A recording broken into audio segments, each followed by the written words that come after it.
C'est une affaire passée complètement sous les radars médiatiques et judiciaires.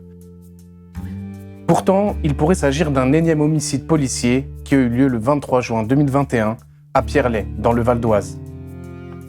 Ce jour-là, 4 policiers accompagnés d'un huissier sont intervenus pour expulser le jeune Bilal, 34 ans, qui ne payait plus ses loyers.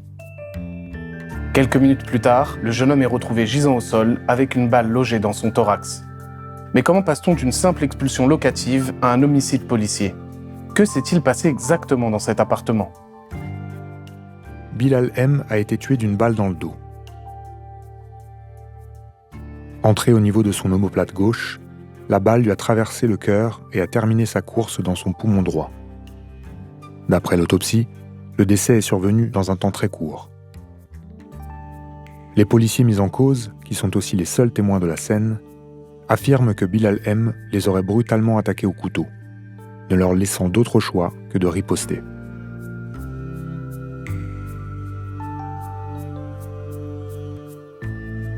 L'enquête préliminaire est classée sans suite le 4 février 2022. Sur la base des déclarations des policiers, la justice a retenu l'argument de la légitime défense. Blast, grâce à la contre-enquête menée par l'ONG Index, vous révèle les dessous d'une histoire qui ressemble à un énième homicide policier dissimulé par les forces de l'ordre et le ministère de l'Intérieur.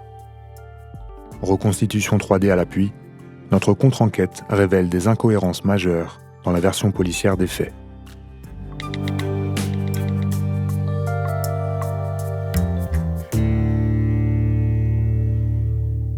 Je suis Francesco Sebregondi, je suis le fondateur et directeur de Index, qui est une ONG d'investigation indépendante.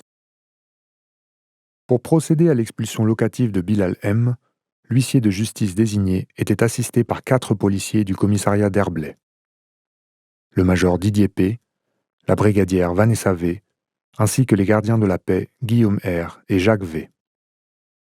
Après l'intervention d'un serrurier, l'huissier serait resté sur le pas de la porte, laissant les policiers entrer les premiers dans l'appartement.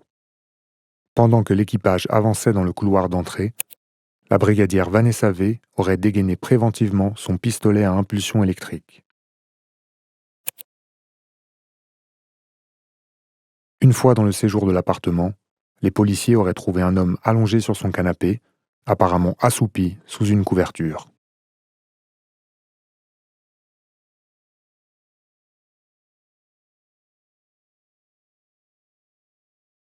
Le major Didier P serait alors monté à l'étage de l'appartement pour sécuriser les lieux. Il y serait resté jusqu'au coup de feu. Les 3 autres policiers se seraient placés autour de Bilal M, qu'ils soupçonnent de faire semblant de dormir. Positionné entre ses 2 collègues, Guillaume R se serait penché sur Bilal M et aurait alors tiré sa couverture pour le découvrir.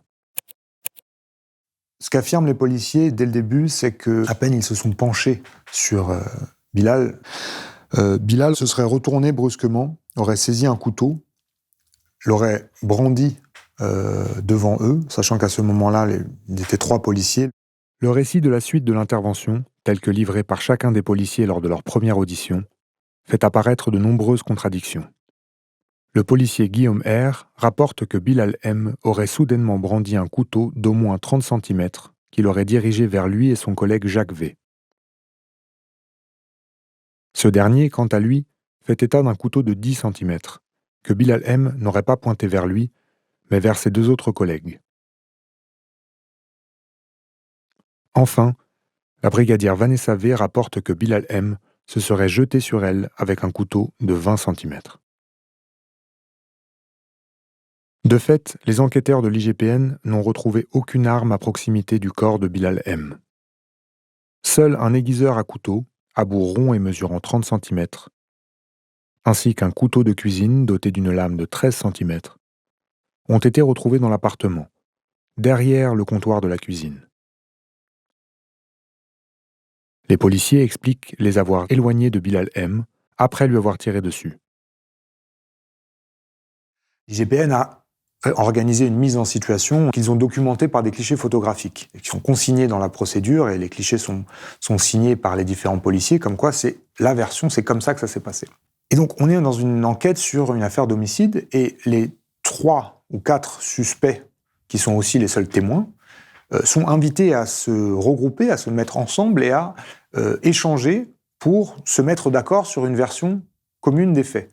Alors que les premières auditions qui ont eu lieu juste avant montrent des contradictions majeures. Donc, en fait, à travers cette étape clé de la procédure, de cette mise en situation, les contradictions entre les policiers sont gommées. Elles finissent par disparaître de la procédure et une seule version policière des faits émerge, à laquelle a contribué, en quelque sorte, la procédure d'enquête. Plutôt que d'interroger les policiers séparément sur les contradictions dans leurs déclarations, le soir même des faits, les enquêteurs de l'IGPN ont organisé une mise en situation dans leurs locaux, avec la participation des policiers mis en cause. Au cours de cette étape clé de la procédure, les contradictions entre les versions des agents disparaissent, remplacées par une seule et même version des faits. Celle-ci a été documentée par des clichés photographiques réalisés par l'IGPN.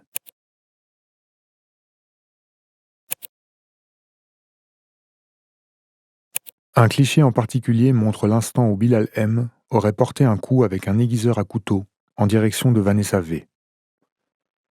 En riposte, Vanessa V et Guillaume R lui auraient tiré dessus simultanément. Pour la première avec son taser, pour le second avec son pistolet semi-automatique.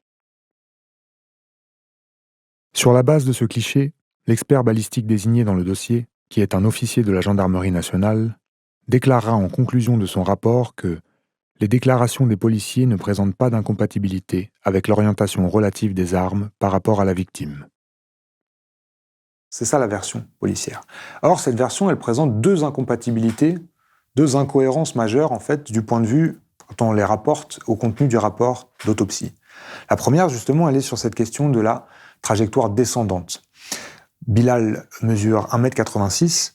Quand il est entièrement debout devant le policier, qui est lui-même grand, mais quand il est entièrement debout, l'épaule gauche levée, on voit une trajectoire qui est incompatible avec la position du policier. À partir de ce même cliché, Index a procédé à une reconstitution de l'instant présumé des tirs dans un modèle 3D à l'échelle de l'appartement.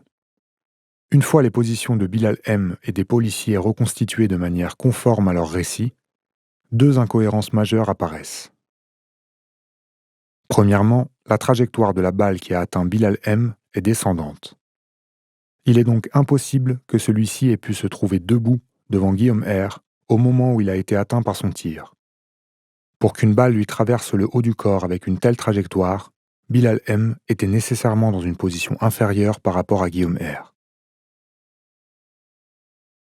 Deuxièmement, l'autopsie de Bilal M fait état de 2 lésions causées par un tir de taser.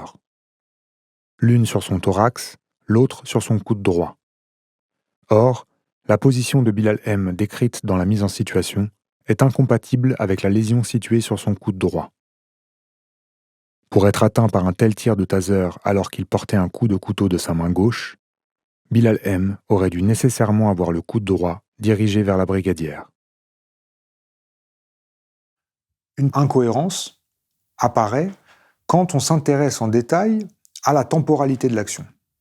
La version policière des faits, c'est que justement, depuis sa position allongée dans le canapé, Bilal aurait eu le temps de se retourner, de plonger son bras sous le canapé, de saisir un couteau qu'il y aurait dissimulé en avance, de se relever, enfin de mettre les pieds au sol, de lever le couteau, de se relever, de gesticuler de gauche à droite, et ensuite de porter un coup vers Vanessa V, la brigadière chef de bord, membre de cet équipage de police. Dans un modèle 3D, on a reproduit l'ensemble de ces mouvements, de la façon la plus précise par rapport à la description. Encore une fois, la seule source, c'est le récit des policiers. À ces 2 incohérences de position dans l'espace s'en ajoute une troisième concernant le temps de l'action. Face aux agissements de Bilal M, les policiers déclarent qu'ils n'ont pas eu le temps de faire des sommations avant de faire usage de leurs armes respectives. Ça a été trop rapide, déclare Guillaume R. Tout s'est passé très vite, répète Vanessa V. Nous avons procédé à une modélisation complète des mouvements de Bilal M décrits par les policiers lors de la mise en situation organisée par l'IGPN.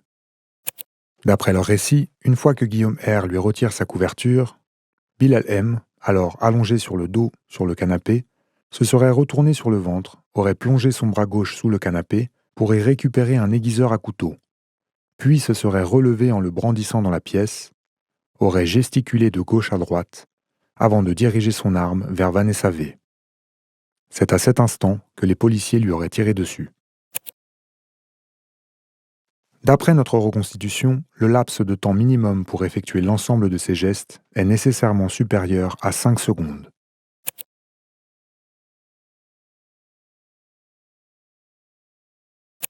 Celui-ci est cohérent avec l'estimation d'une durée de quelques secondes livrée par le policier Guillaume R en audition. Tout au long de cet enchaînement d'actions, les 3 policiers seraient donc restés passifs, sans réagir, jusqu'à ce que 2 d'entre eux fassent un usage simultané de leurs armes respectives contre Bilal M. À partir de notre reconstitution, rien ne semble expliquer pourquoi Vanessa V, qui tenait déjà en joue Bilal M, aurait autant attendu avant de faire usage de son taser. Ni pourquoi Guillaume R aurait laissé Bilal M se relever du canapé où il était allongé, saisir puis brandir un aiguiseur à couteau dans leur direction, pour finalement lui tirer dessus dans une zone létale du corps. En réalisant cette enquête, en cherchant des incohérences éventuelles, ou en tout cas en vérifiant que leur version tenait, on a procédé à une reconstitution à la fois numérique et puis des tests en physique sur des canapés. Et en fait, on s'est rendu compte, par ce double processus, d'un scénario, d'une version des faits qui serait peut-être plus plausible. Et on a intégré à cette modélisation les éléments qui viennent de l'autopsie qui a été réalisée sur le cadavre de Bilal. Et cette autopsie, elle apporte des éléments conséquents, très importants. C'est-à-dire qu'elle établit que la trajectoire qui a causé la mort de Bilal est une trajectoire descendante, donc du haut vers le bas et de la gauche vers la droite. Elle est rentrée par le haut de l'omoplate, elle lui a traversé le cœur et a fini sa course dans le poumon droit. Elle a causé évidemment des lésions très graves et le rapport d'autopsie précise que le décès a dû survenir dans un temps très court. Et justement, le fait que la trajectoire soit descendante vient contredire la version qui est que Bilal aurait été debout devant les policiers, donc entièrement relevé, en train de porter un coup de couteau de la main gauche vers la brigadière Vanessa V. Par ailleurs, au cours de leurs auditions respectives, les policiers mentionnent plusieurs éléments qui n'ont pas été pris en compte dans la reconstitution de l'IGPN, semblant indiquer que le tir aurait eu lieu avant que Bilal M ne se soit effectivement redressé. Dans sa deuxième audition à l'IGPN, la brigadière Vanessa V déclare cette fois que Bilal M n'était pas debout au moment où il aurait porté un coup vers elle avec un aiguiseur à couteau. De son côté, le troisième policier Jacques V déclare « Je ne sais plus s'il était semi-fléchi ou debout ». D'après l'audition du major Didier P, qui se trouvait à l'étage au moment du tir, celui-ci aurait ensuite demandé à Guillaume R dans quelle direction il avait tiré. Guillaume R lui aurait alors désigné le dossier du canapé. Depuis sa position de tir debout, à moins de 2 mètres de Bilal M, un tir en direction du canapé aurait une trajectoire nettement descendante, correspondant à une position de Bilal M en contrebas par rapport à lui. La reconstitution numérique de l'ensemble des mouvements de Bilal M, tel que décrit par les policiers, renforce l'hypothèse d'un tir ayant été effectué avant que la victime ne se soit relevée. En effet, en analysant les positions respectives de Guillaume R et de Bilal M au cours de cette scène, il apparaît que la trajectoire de tir reste directement compatible avec les lésions établies lors de l'autopsie de la victime, lorsque celle-ci se trouve au pied du canapé en train de se relever. Comme démontré précédemment, la trajectoire de tir est en revanche incompatible avec les lésions de Bilal M si celui-ci se trouve debout devant Guillaume R. Il est impossible qu'il ait pu lui tirer dessus avec cette trajectoire. L'autre point, c'est que le rapport d'autopsie précise qu'il y a une lésion liées au tir de taser. En fait, un taser envoie deux sondes électriques, deux ardillons qui viennent se planter dans le corps et laissent des lésions, des traces. Et les deux lésions sont situées l'une sur le thorax, l'autre sur le coude droit, à l'arrière du coude droit. Or, justement, la position qu'il décrive lorsqu'il met un coup de couteau de la main gauche, au moment où il aurait reçu ses tirs, est incompatible avec la lésion qu'on a retrouvée sur le coude droit. Au moment où il a pris ce coup de taser, il avait forcément le coude droit d'une certaine façon face à la policière qui a utilisé son pistolet à impulsion électrique, son taser. D'après les déclarations des policiers, une fois touché, Bilal M serait retombé sur le canapé dans une position semi-assise. Or, dans le cas où Guillaume R aurait effectué son tir alors que Bilal M était encore en train de se redresser, il est plausible que l'impact l'ait fait retomber sur le canapé sur le dos, dans une position où son coude droit se retrouverait face à Vanessa V. Un éventuel tir de taser, qui serait survenu après l'impact par balle, aurait alors été compatible avec les deux lésions trouvées sur le corps de Bilal M, respectivement sur le thorax et le coude, avec une direction de la droite vers la gauche, tel qu'établi dans le rapport d'autopsie. Comme l'a démontré notre contre-enquête, la version des policiers mis en cause dans la mort de Bilal M présente plusieurs incohérences majeures, concernant aussi bien la dynamique générale des faits rapportés que leur incompatibilité avec les données matérielles établies par l'autopsie. Mais alors, si la contre-enquête d'Index s'avère exacte, comment en est-on arrivé à cette situation qui a conduit à la mort d'un homme ? Dans leur déposition, les 3 policiers qui sont entrés dans l'appartement mentionnent qu'un téléphone posé sur le bord du canapé diffusait de la musique arabe. Le policier auteur du tir, quant à lui, ajoute que cette musique était bizarre, on aurait dit des chants religieux. À travers ces arguments, l'idée est de faire croire qu'ils auraient éventuellement eu affaire à une menace terroriste en entrant dans l'appartement. Pourtant, rien dans le dossier de Bilal ne mentionne des antécédents judiciaires liés au terrorisme. On pourrait donc qualifier cette insinuation de biais raciste. Face à une justice qui a classé l'affaire sans suite, la famille a décidé de porter plainte. Une instruction judiciaire est en cours dans laquelle les nouveaux éléments apportés par Index permettront, espérons-le, d'éclairer d'une nouvelle manière cette affaire. Merci d'avoir regardé cette vidéo. Index est une ONG qui ne vit que des dons des particuliers. Ils ont donc besoin de vous pour continuer leur travail essentiel.